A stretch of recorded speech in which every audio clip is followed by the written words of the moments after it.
Tonight on DC News Now, a man accused of killing a Virginia woman while her child was in the other room, admitting to her murder 30 years later. Tonight, a first-hand look at his confession.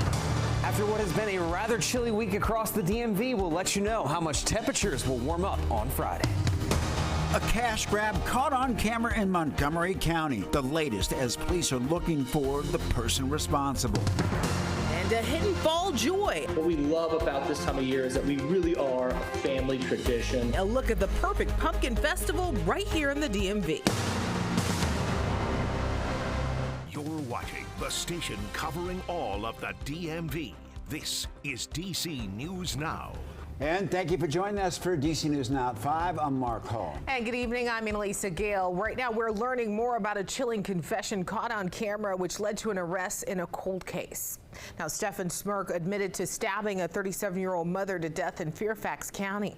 It happened more than 2 decades ago. DNA evidence connected him to the killing just last year.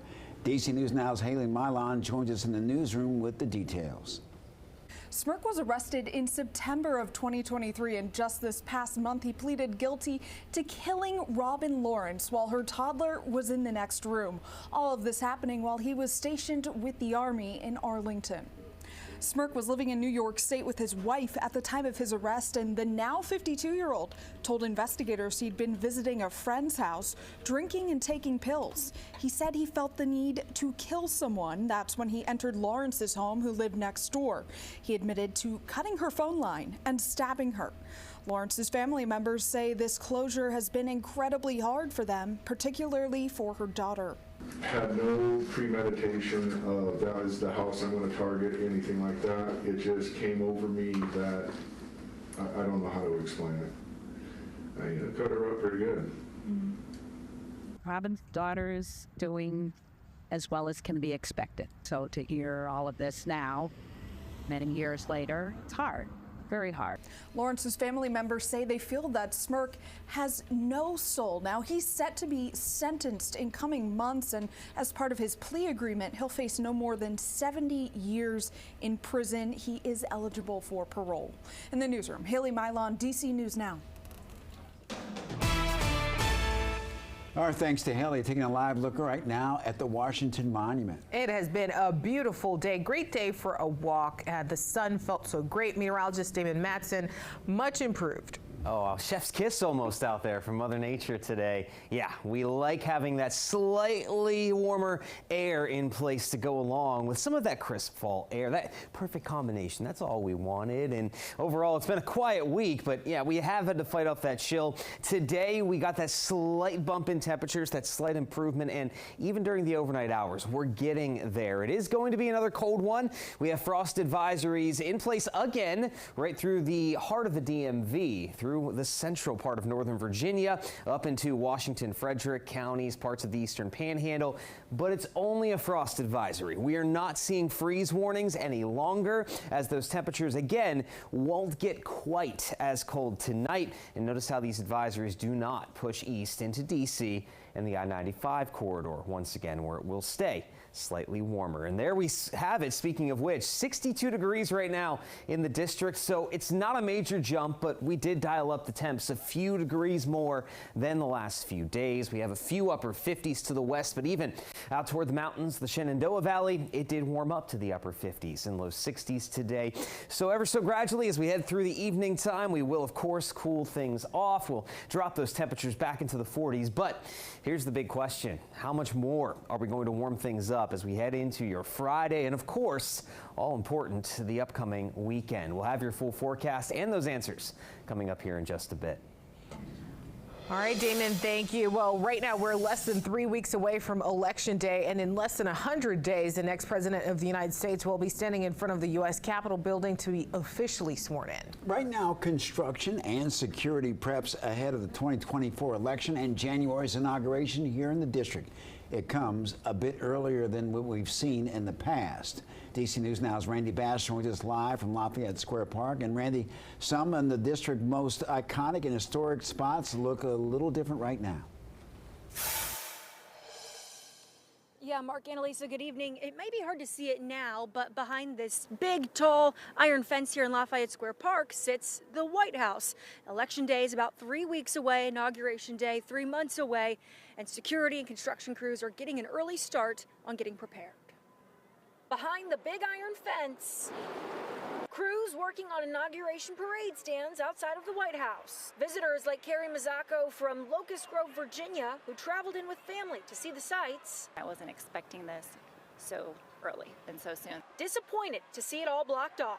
This just isn't the DC that it's been like 10 years ago. It's the perfect time to come out here. And now, of course, okay, nope, we're gonna block it off, put up a fence, so it's frustrating. This time around, the National Park Service says it got started building a month earlier than usual, saying it needed more time for a safer and more secure environment for construction activities. We also checked in with law enforcement on security measures. DC police tell us they've been planning for the election and the inauguration for months. Also saying, while there has been no indication of any large-scale protests, events, demonstrations, or violent activities, MPD encourages the public to remain vigilant. And a few blocks away, a lot of scaffolding, screws, and stairs with inauguration construction well underway outside the U.S. Capitol. Howard University student Kennedy Hood is excited to be in the district to see it all in January. I do hope to see some of it in person and really, because I am right here, really get the opportunity to see it. And when it comes to preparations, I think it's never too early to get ready for an election this important, this big, this divided. It's better to get ready early than the day comes and nothing's prepared. And people are already getting a jump on Inauguration Day travel plans, too. We took a look at hotels in D.C. earlier today. Very slim availability when it comes to trying to find a hotel in the district that weekend right now. And if you do find one, the ones we found today were double or triple the regular room price. Live in Lafayette Square Park, I'm Randy Bass, DC News Now.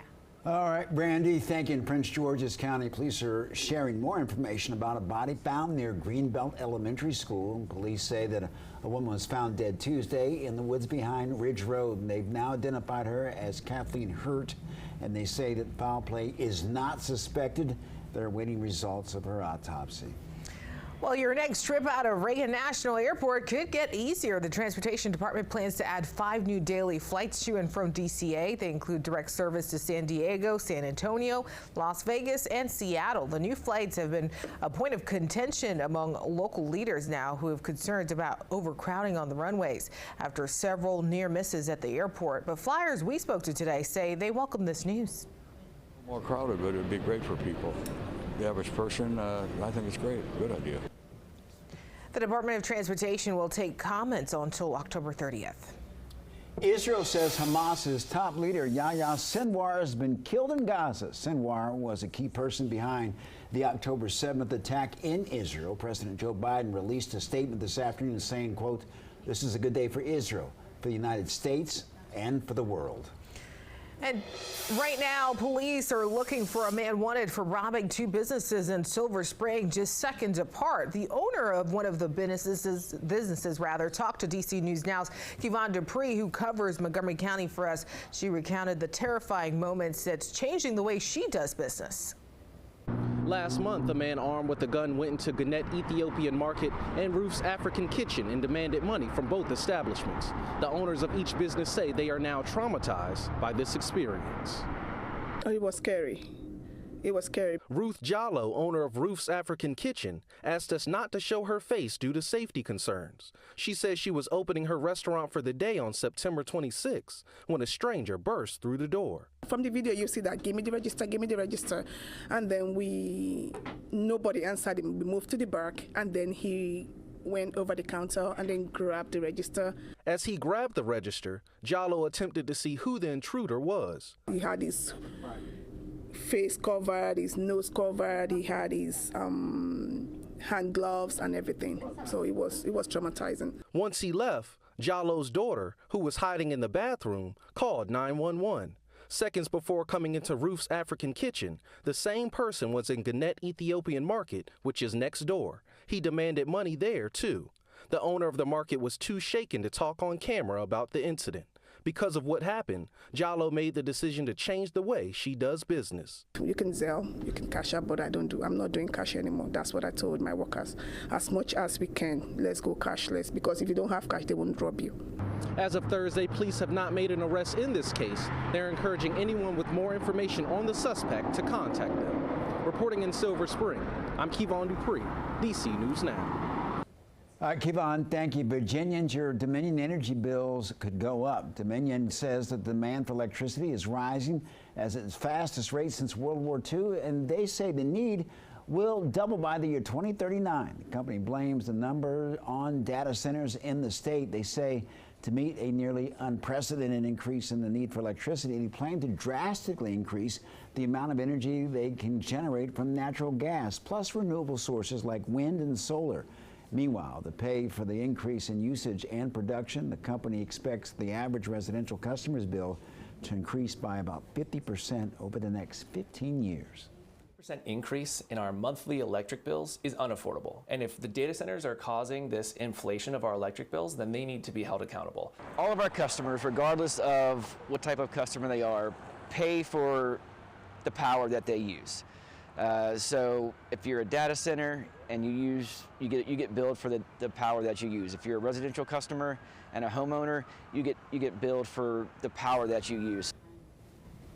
And Dominion also plans to use new technology to develop electricity over the next few years.